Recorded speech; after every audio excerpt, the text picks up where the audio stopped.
Okay, so this is why I was gonna compare her to Kurt a little bit. Yeah. Because, okay, I'm gonna go off on a little bit of a tangent, but it all comes back to Amy, believe me.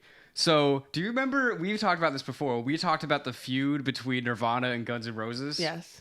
And you were like, I don't get it. They're basically the same thing. They're huge bands, they're influencing the culture, they're making money, blah, blah, blah, blah, blah. Yeah. This is why, in my head, why I see the outcome is the same, but I think the intention was different. Yeah. Because, all right, tell me you can't see this, all right? It's 1985. You're in some kind of dive bar in Los Angeles, and you see Axl Rose pre-fame, like when you're in a successful rock band and you look like that, it's cool. But if you're just some dude and you're just like strung out and you're probably dirty and you probably fucking smell bad, you know what I mean? He was probably like, I could really see Axl being in the fucking bar or whatever, like trying to talk to some girl, and she's just kind of like, ugh. Like, get the fuck away from me. You're gross, dude. You're a fucking bum. Right. And I could see Axl being like, oh, well, I'll show her. I'm going to be the biggest singer and the biggest band. We're going to get all the money and all the drugs and blah, blah, blah, blah, blah. Yeah. Like, I really see him as that kind of almost power-hungry kind of person. Yeah, I think he did that for his stepdad, too. Yeah, definitely. Yeah, absolutely. Like, I really feel like there was definitely a point where he, in his head, was like, I want to be the most famous. Yes. I want to be this. To show the cops and everybody back home. Right? Absolutely. Yeah, he's got that like he wears that on him. Exactly. Yeah. But Kurt, yes, I don't think he ever was homeless under a bridge like, oh, I can't wait to be the biggest rock star in the world one day. I feel you on you know that what one. I mean? Like, yes. Like Kurt was what we were saying before. Like everything that I've read about Kurt is that he was like a happy little kid until his parents got divorced. And then he just had, this pain inside of him. And it's like, I'm not comparing us to either of them, but we're artists. And like sometimes you have something in you and the only way you can really get it out is through music. Yeah. And I really always felt like Kurt was just writing what he had inside of him. Like never thought that his intention I never thought was to be huge. Like you listen to the first Nirvana album, he's not trying to be fucking commercial. Not at all. You know what I'm saying? Not at all. Like I never really felt that way from Kurt. So, like, the way that it happened, like, I honestly, like, I feel bad for him if this is the way that it really went down, is he's just making the shit that he feels in his heart, and then all of a sudden, he's just huge. Yeah. He can't go anywhere without being bugged by paparazzi. Like, people are bugging him and his wife and his daughter. You can't fucking escape. So he just goes further and further into drugs as really a means of escape, and it's kind of like, it's almost like a self-fulfilling cycle, because the better the music is, the more famous he is, which makes him even worse and worse and worse. And it just kind of keeps going. Yeah. And I kind of see Amy in a similar light, not to the same extent. I think she did want to be big. I think she obviously was living the music, and she just wanted to, like, I want to live music. Like, I want this to be my life.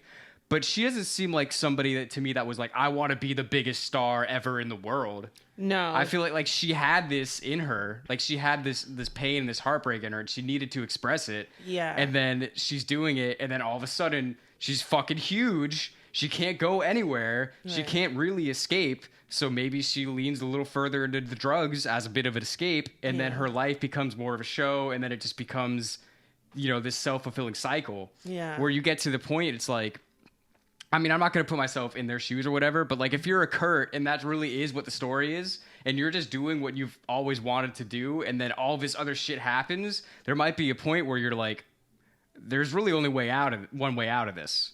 And I'm not saying that's exactly what happened. And I'm not saying that's how you should think. Because we all know Courtney did it. Anyway, no, I'm just kidding. Because then we can go into the really conspiracy, and there are conspiracies about that. But like, I feel like there's really two options. If that is what it is, either you're gonna kill yourself or you're gonna slowly kill yourself through drugs. Yeah, it's probably if you feel an like option. There's no escape. But if you listen to Johnny Rotten, he was like, if you're sick and tired of being a pop star, just stop. Well, that's the conspiracy, right? Is that Kurt wanted to stop, and then, we don't have, this isn't a Kurt episode. It's not a Kurt episode. This isn't a Kurt episode. But Amy wanted to be a star. I don't think she wanted to be the hugest woman on the planet or anything like that. But any little girl like singing show tunes and stuff like that when you're small, you definitely can't wait to get on the stage. At the same time, she never thought it would be a career.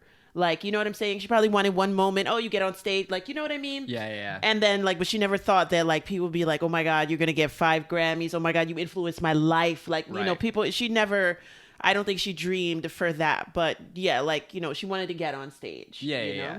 That's what I'm saying. I don't think they're exactly the same, but I definitely have noticed a lot of parallels as I'm, like, looking into the, you know, her life story. Yeah. And I definitely think that, you know, obviously, yeah, like, she wanted to be big, but it just got out of her control. Yeah, I think so too. And I just think it's a lot of times it's just demons. Like, I honestly think it's that. Like, you know, yeah, you're depressed and you're kind of sad, but you know better than to pick up a crack habit. Yeah. You know what I'm saying? In the 2000s. You should. You should.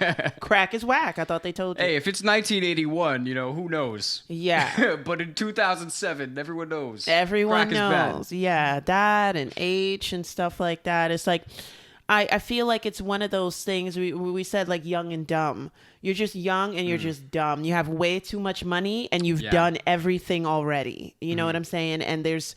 they said there's no textbook to prepare anybody for that level of fame. Like, it just gets thrown at you all of a sudden. Yeah. And then you're like, bam, like, wow. So yeah, it's too much too fast. And, you know, like, making a choice like that I feel like it comes from just having done so much already and possibly just curious. 'Cause why would you want to do that? And, like, make your life story, you know, nobody desires that, you know what I mean? And now everybody's watching you be plagued by, like, drugs, and, like, it's just not a good look. Like, that just totally overshadowed her music. Like, my God. And I don't know, I remember being annoyed at the Rehab song. I'm like, what the fuck is this? Yo, so that's actually really funny because we should start talking about that album.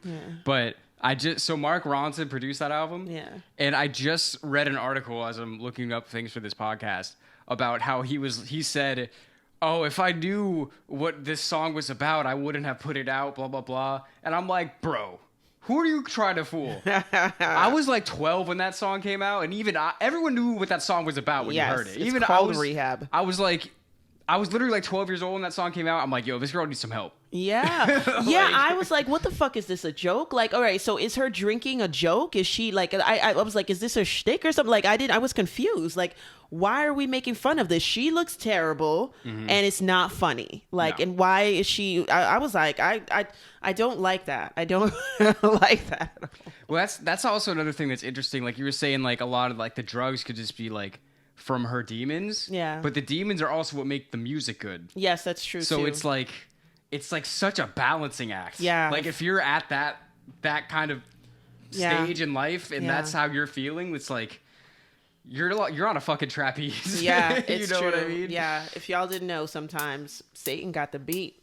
Sometimes he got the beat. Sometimes it happens like that, you know? Stomping his cloven foot in the studio.